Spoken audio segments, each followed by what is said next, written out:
In 1946, in the charred ruins of a bombed-out Tokyo department store, two men melted powder in a skillet, painted it onto strips of paper cut with razor blades, and called it a tape recorder. It sounded terrible, but it worked. And from that improbable beginning, one of the most recognized brands in human history was born.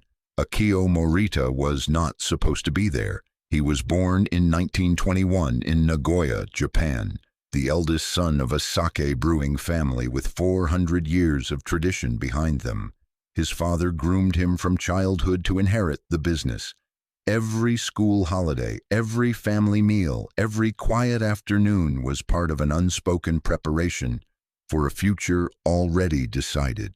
But Akio had a different pull. His mother loved classical music. His family was one of the first in Japan to own a record player. While other children played, Akio took apart the phonograph and put it back together, trying to understand how a machine could carry something as alive as music. When the war ended and Japan lay in ruins, Akio wrote a letter to his family. He told them he wanted to create new things, not repeat old ones. It was received as a betrayal. He walked away from 400 years of tradition and toward a future nobody could yet see. Together with his partner Masaru Ibuka, he began in the basement of a damaged department store with almost no money and no materials. Their first product was a rice cooker that barely worked. Their first tape recorder sounded terrible, but they kept going. They refined. They invested every small return into the next attempt. And slowly, through disciplined, patient, unrelenting work, something began to emerge.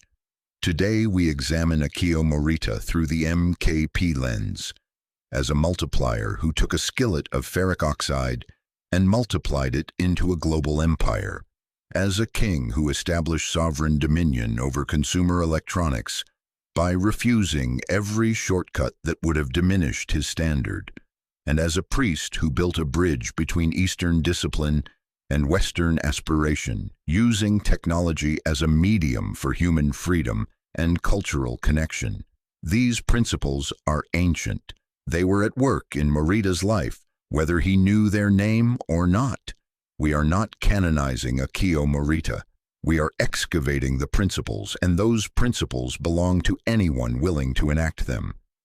Morita was given 3 minas. His first was his gift.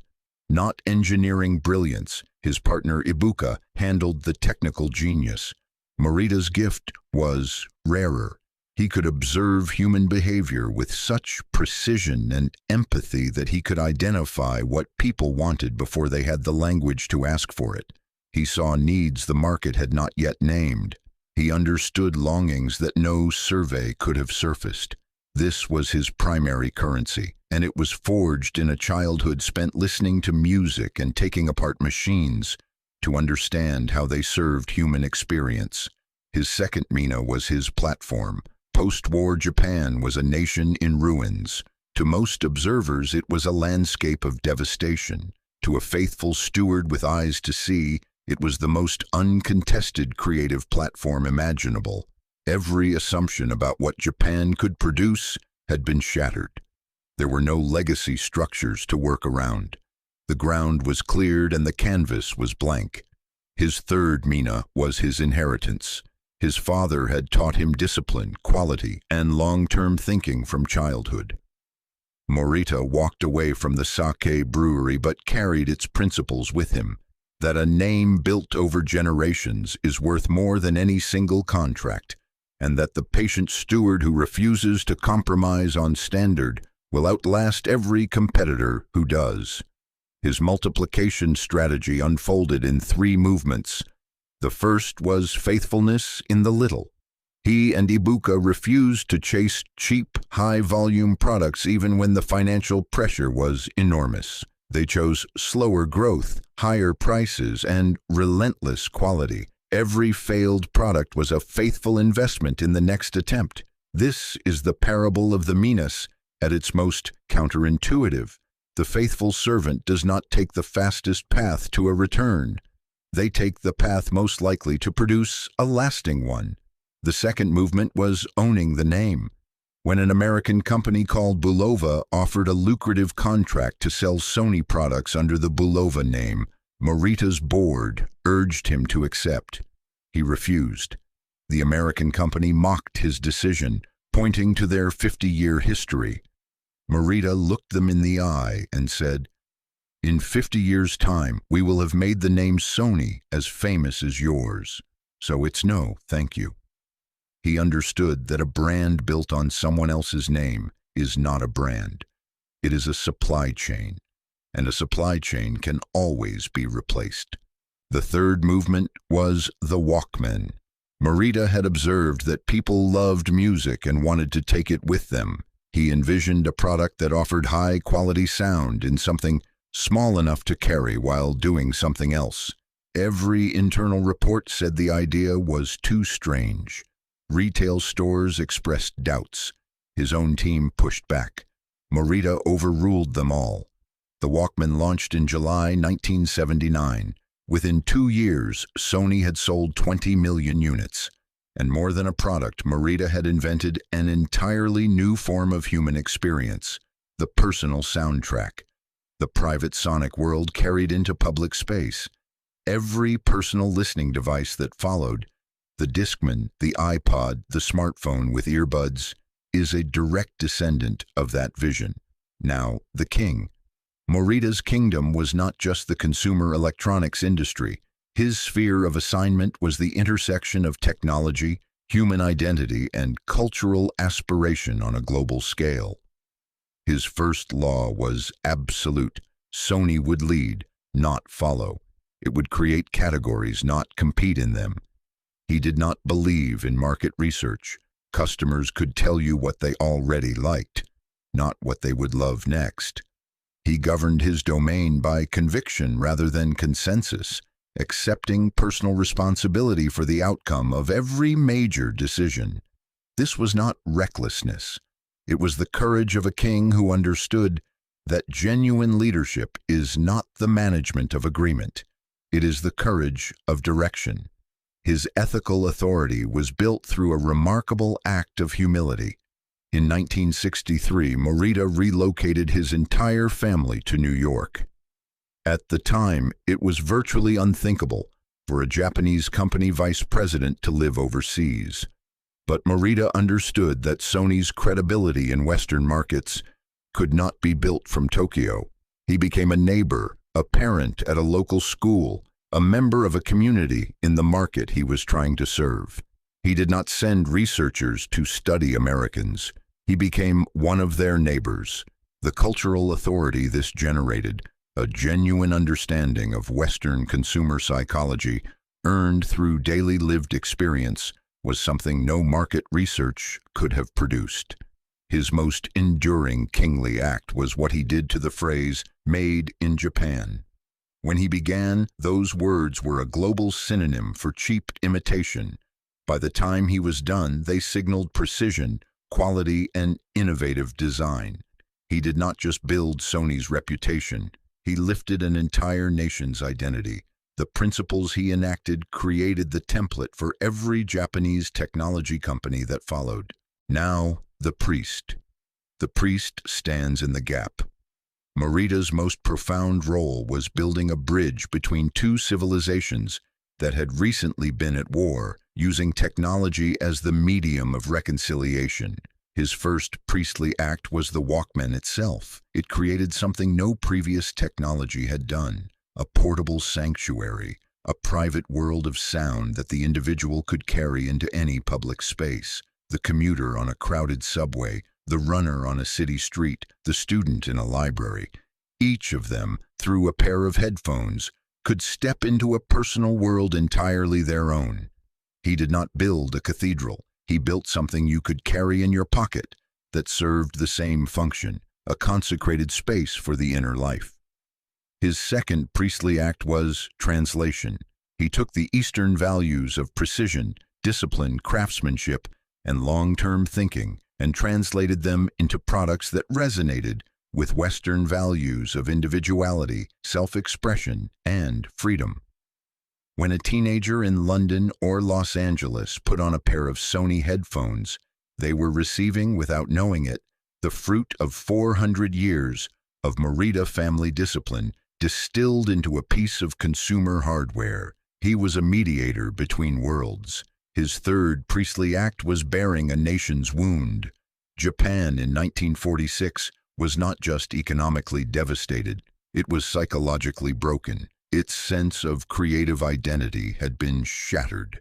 Every product Sony produced was a statement on behalf of an entire nation. We are capable of excellence. We are creators, not imitators. We have something original to offer the world. Morita bore that burden as a personal calling and returned it to the world, transformed into a proof of creative excellence that permanently altered how Japan was perceived globally. His fourth priestly act was prophetic. Our plan is to lead the public with new products rather than ask them what kind of products they want, he said. This was not arrogance, it was the prophetic conviction that the visionary's responsibility is to show people a better future, not to confirm their present preferences. He named what was coming before it arrived. He built toward it before the market confirmed it was real. And he was right. Now the biblical alignment. Akio Morita was not a Christian. He was shaped by the Shinto and Confucian traditions of Japanese culture. His story is not instructive because of his personal faith. It is instructive because the principles governing his life are ancient, universal, and woven into the architecture of creation itself. The multiplier principle comes from Luke chapter 19. Because you have been trustworthy in a very small matter, take charge of 10 cities. Morita began with mimeograph paper strips and a skillet in a bombed-out basement. He treated every small attempt as a faithful investment. The return was not just Sony. It was the transformation of a nation's global identity and the invention of a category of human experience that shaped the digital age. The king principle comes from Proverbs chapter 22, verse 1. A good name is more desirable than great riches. To be esteemed is better than silver or gold. Morita's refusal of the Bulova contract. Is this verse enacted as a business decision? He chose the Sony name over immediate revenue because he understood that a good name compounds where money depreciates. The priest principle comes from 1 Corinthians chapter 9, verse 22. I have become all things to all people, so that by all possible means I might save some. Morita's move to New York, his study of Western psychology, his position as a cultural ambassador between East and West. This is that verse lived out in a business context. He became, as much as a Japanese executive could, a New Yorker in order to understand and serve a culture that was not his own. He built bridges by meeting people in their world rather than demanding they cross to his. Here is your application. If you are a multiplier, here is the question. Morita's gift was seeing what people needed before they could name it. What is the unspoken longing in your community that has not yet been named or served? Are you paying close enough attention to the human beings around you to identify it? Or are you waiting for a survey to confirm what your empathy already knows? If you are a king, here is the question. Morita's greatest act was refusing to build under someone else's name. What in your professional life are you currently building under someone else's banner that deserves to carry your own? What would it look like to begin governing your domain by your own standard rather than the market's consensus? If you are a priest, here is the question. Morita moved his family to New York to understand the people he was trying to serve. Who is the community you have not yet entered deeply enough to truly understand? What would it look like to move toward them rather than market at them? And if you are a business owner or entrepreneur, here is the foundational question. Sony's name was chosen to be pronounceable in every language. From the very first decision, Morita thought globally while building locally. What is the equivalent of choosing the name Sony in your business right now? This week, pick one role: multiplier, king, or priest, and act on it deliberately. Morita built a product the world did not know it needed and changed how humanity experiences sound, solitude, and freedom. What is the product, the bridge, the framework only you can build? The one the market has not asked for yet, because it does not have the language to describe what it needs. The ancient principles have always produced that answer in anyone faithful enough to ask the question. Go and multiply, rule, and bridge, right where you are. If this case study stirred something in you, subscribe and turn on notifications. New MKP case studies drop regularly, where ancient wisdom meets modern influence. And share this with one person who is building something the market has not confirmed yet. They need to hear this today.